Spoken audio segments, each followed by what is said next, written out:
ጤና ይስጥልኝ ክቡራትና ክቡራን የዩቲዩብ ቻናል ቤተሰቦች የሰዓቱን አጫጭር ሰበር መረጃዎች ይዤ ቀርቤያለሁ። በርከት ያሉ መረጃዎች ዩቲዩብ ላይ ሲጫኑ ቀድሞ ለእናንተ የማስታወቂያ መልእክት ወይም ኖቲፊኬሽን እንዲደርሷችሁ የዩቲዩብ ቻናልን ሰብስክራይብ በማድረግ የደወል ምልክቷን መጫን አትዘንጉ።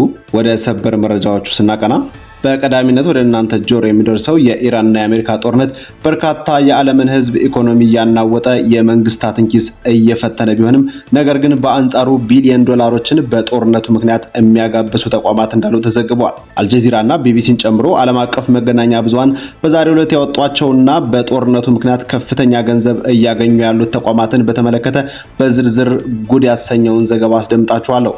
በሌላ በኩል ድርድሩን ምክንያት በማድረግ ትራምፕ ጦርነት ለመጀመር ጊዜ እየገዙ እንደሆነ አመላካች ዘገባዎች በስፋት ተሰምተዋል። በዝርዝር ማስደምጣችሁ ሌላኛው መረጃ ነው። በሌላ በኩል ኢራን ያቀረበችውን የድርድር ሀሳብ ትራምፕ ውድቅ ማድረጋቸውን ተከትሎ ውጥረቶች ሲበረቱ ፈረንሳይና እንግሊዝ የባህር የጦር መርከቦቻቸውን ወደ ሆርሙዝ ቀጠና መላካቸውን ተከትሎ ኢራን ጥብቅ ማስጠንቀቂያ ሰጣለች። እስከ መጨረሻው ለመዋጋት ዝግጁ ነኝ ያለች ሲሆን ጦርነቱ ቢቀሰቀስ በፈረንሳይና በእንግሊዝ መርከቦችም ላይ ጥቃት እፈጽማለሁ ስትል ኢራን አስታውቃለች። ትኩሳቱም ውጥረቱም በቀጠናው ላይ በከፍተኛ ሁኔታ እየጨመረ ነው። እነዚህና ሌሎችም መረጃዎችን ወደ እናንተ በስፋት የማስደምጣችሁ ዘገባዎች አሉ። አብረን ዝርዝሩን እንከታተለው።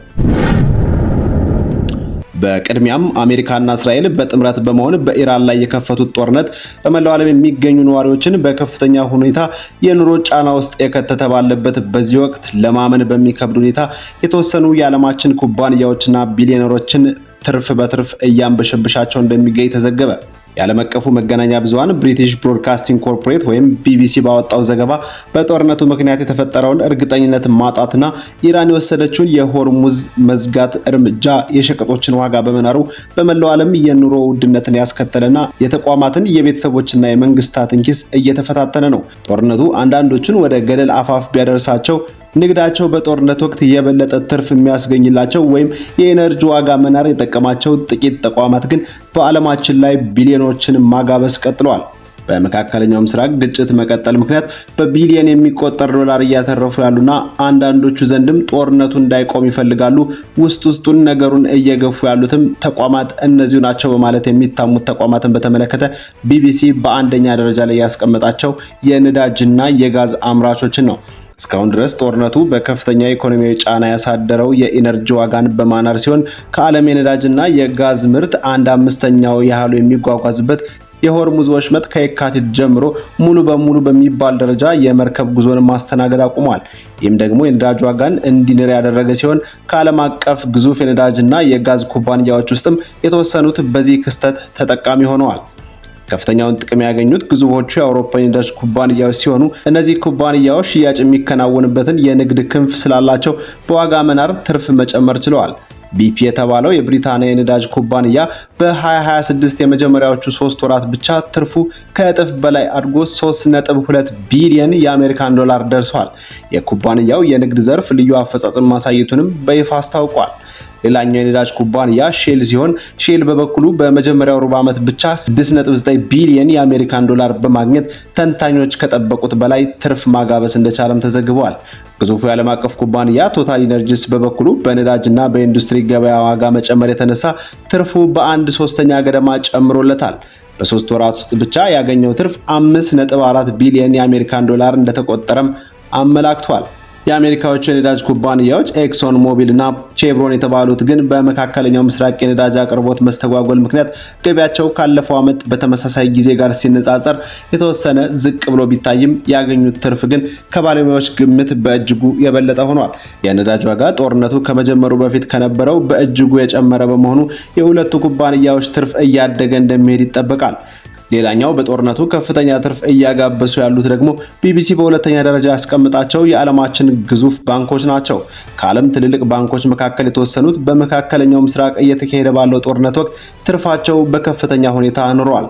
የጂፒ ሞርጋን የንግድ ዘርፍ በ2026 የመጀመሪያዎቹ 3 ወራት ውስጥ ብቻ 11.6 ቢሊዮን የአሜሪካን ዶላር ታሪካዊ ገቢ አስመዝግቧል። ይህ ገቢ ባንኩ በታሪኩ ካገኛቸው ከፍተኛ የሩብ ዓመት ትርፍ ሁሉ በሁለተኛ ደረጃ ላይ የሚቀመጥ ሲሆን ዋናዎቹ 6 ግዙፍ ባንኮች የሚባሉት ባንክ ኦፍ አሜሪካን፣ ሞርጋን ስተርሊንግ እንዲሁም ሲቲ ግሩፕ፣ ጎልድማን ሳክስ እንዲሁም ዌልስ ፋርጎ እና ጂፒ ሞርጋን የዓመቱ የመጀመሪያው 3 ወር ትርፋቸው በከፍተኛ ሁኔታ እድገት አሳይቷል። ባንኮቹ በ2026 የመጀመሪያዎቹ 3 ወራት የ47.7 ቢሊዮን የአሜሪካን ዶላር ትርፍ ማጋበሳቸውን ተመልክቷል። በዌል ክለብ የኢንቨስትመንት ስትራቴጂ ዳይሬክተር ሱዛና ስትሬን ለቢቢሲ ሲናገሩ ከፍተኛ መጠን ያለው የንግድ ልውውጥ መኖሩ የኢንቨስትመንት ባንኮችን በተለይም ደግሞ ስታሊን እና ጎልድማን ሳክስን ተጠቃሚ አድርጓቸዋል ብለዋል። እነዚህ የዎል ስትሪት ዋነኛ አበዳሪዎች በንግድ ልውውጥ ፍላጎት መጨመር ምክንያት ገበያቸው አድጓል ተብሏል። ኢንቨስተሮችም የመክሰር ስጋት ያለባቸው አክሲዮኖችና ቦንዶችን በመሸጥ ገንዘባቸውን አስተማማኝ መስለው ወደሚታዩ ሀብቶች ለማዞር መጣደፋቸው ለባንኮቹ ሰርግና ምላሽ እንደሆነ ቢቢሲ ጽፏል። ጦርነቱ በፋይናንስ ገበያው ላይ የፈጠረውን የዋጋ መዋሸቅ ተጠቅመው ለማትረፍ የሚፈልጉ ባለሀብቶችም የንግድ ልውውጥ መጠኑ እንዲጨምር አድርጓል። የስትራቴጂ ዳይሬክተሯ ስትሬለር በጦርነቱ ምክንያት የተፈጠረው አለመረጋጋት የንግድ ልውውጥ እንዲጨምር አድርጓል ይላሉ። ውጥረቱ ይባባሳል በሚል ስጋት የገባቸው የተወሰኑ ባለሀብቶች አክሲዮን ሲሸጡ፣ ሌሎች ደግሞ የዋጋ ቅናሹን እንደ መልካም አጋጣሚ በመጠቀም አክሲዮኖችን በመግዛታቸው ገበያው እንዲያገግም እገዛ አድርጓል በማለት አስረድተዋል። በሶስተኛ ደረጃ የተቀመጡትና በዚህ ጦርነት ከፍተኛ ገቢ እያጋበሱ ያሉት ደግሞ የመከላከያ ዘርፉ ነው። በኦዲትና ታክስ ተቋሙ RSM UK ተንታኝ የሆኑት አሜሊ ሳዊች እንደሚናገሩት ከሆነ በየትኛውም ግጭት ውስጥ ቀዳሚ ተጠቃሚ የመከላከያ ዘርፍ የመሳሪያ አምራች ናቸው ብለዋል። ግጭቱ በአየር መከላከያ አቅም ላይ ያለውን ክፍተት በማሳየቱ በመላው አውሮፓና አሜሪካ የሚገኙ የሚሳኤል መከላከያ፣ የድሮን መከላከያ ስርዓቶችና የወታደራዊ መሳሪያ አምራቾች ላይ የሚወጣው ኢንቨስትመንት እንዲስፋፋ አድርጓል ብለዋል። ጦርነቱ የመከላከያ ኩባንያዎችን ምን ያክል አስፈላጊ እንደሆኑ አጉልቶ ከማሳየቱ በተጨማሪም መንግስታዊ የጦር መሳሪያ ክምችታቸውን የመሙላት ፍላጎት እንዲኖራቸው አድርጓል። የመንግስታቱ የመሳሪያ ፍላጎት የግዢ ፍላጎትን እንዲጨምር አድርጓል። እንደ F-35 ያሉ ተዋጊ ጄቶችንና አካሎቻቸውን የሚገጣጠሙ BA ሲስተምስ የተባለ ኩባንያ ባወጣው መረጃ በዚህ ዓመት ሽያጩና ትርፉ ላይ ጠንካራ እድገት እንደሚኖር ከወዲሁ ገልጿል። በዓለም ዙሪያ የደህንነት ስጋት እየጨመረ በመምጣቱ የመንግስታት ወታደራዊ ወጪ ማሳደጉን የገለጸው ኩባንያው ይህ ሂደት በምላሹ ለኩባንያው ምቹ ሁኔታ እንደፈጠረለት በይፋ ገልጿል። ኖርዝሮፕ ግሩፕ የተባሉ የዓለማችን ትልልቅ የመሳሪያ ምርት አቅራቢዎች በ2026 የመጀመሪያው ሩብ ዓመት መጨረሻ ላይ ከፍተኛ ትዕዛዝ ከመንግስታት እንደተቀበሉም አመልክተዋል። ይሁን እንጂ ባለፉት ዓመታት በከፍተኛ መጠን ሲጨመር የነበረው የመከላከያ ኩባንያዎች አክሲዮን ዘርፉ የተሰጠው ዋጋ ከሚገባው በላይ ነው የሚለው ስጋት በመፍጠሩ ከመጋቢት አጋማሽ አንስቶ በከፍተኛ ሁኔታ መውረዱን ተመልክቷል። ወደ ሌላኛውና አራተኛ አድርጎ ቢቢሲ ወደ አስቀመጠው በጦርነቱም ትርፍ ካጋበሱ ኩባንያዎች መካከል አንዱ የታዳሽ ኃይል ኩባንያዎች ናቸው። ጦርነቱ ዓለም አማራጭ የኃይል አቅርቦትን በማስፋት በነዳጅ ላይ ያላትን ጥገኝነት መቀነስ ምን ያክል አስፈላጊ እንደሆነ ማሳየቱን በዌል ክለብ ኢንቨስትመንት ስትራቴጂ ዳይሬክተር ሱዛና ስትሬተር ይናገራሉ። እንደ እሳቸው ገለጻ ከሆነ የትራምፕ አስተዳደር የነዳጅ ቁፋሮን በከፍተኛ ደረጃ በሚያበረታታበት አሜሪካ ውስጥ ጭምር የታዳሽ ኃይል ዘርፍ ፍላጎት በከፍተኛ ሁኔታ ጨምሯል። ጦርነቱ በታዳሽ ኃይል ላይ የሚደረግ ኢንቨስትመንት በተለይም የኤነርጂ አቅርቦት የተረጋጋ እንዲሆን ለማድረግና ድንገተኛ ቀውሶችን የመቋቋም አቅምን ለመገንባት አስፈላጊ መሆኑን ይበልጥ እንዲታመንበት ምክንያት መሆኑን ዳይሬክተሯ ገልጸዋል።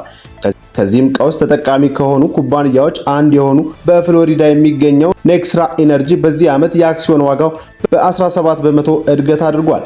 ይህ እድገት የታየው ኢንቨስተሮች በኩባንያው ዓላማ ላይ ያላቸውን እምነት በመጨመሩ እንደሆነ ተገልጿል።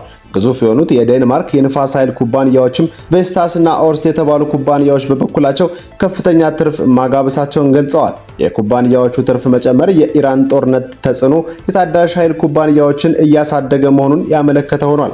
የዩናይትድ ኪንግደሙ ኦክቶፐስ ኢነርጂስት ደግሞ ከየካቲት መጨረሻ ጀምሮ የሶላር ፓነል ሽያጭ በ50 በመቶ ማደጉን አስታውቋል።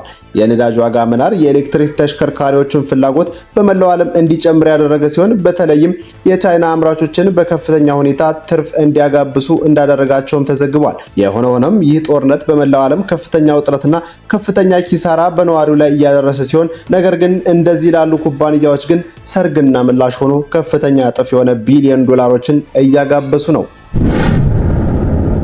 ወደ ጦርነቱ ዓለም ስንመጣ የዲፕሎማሲው መድረክ ከጦርነቱ አውድማ ባልተናነሰ መልኩ የቃላትና የአቋም ፍጥጫ እያስተናገደ ነው።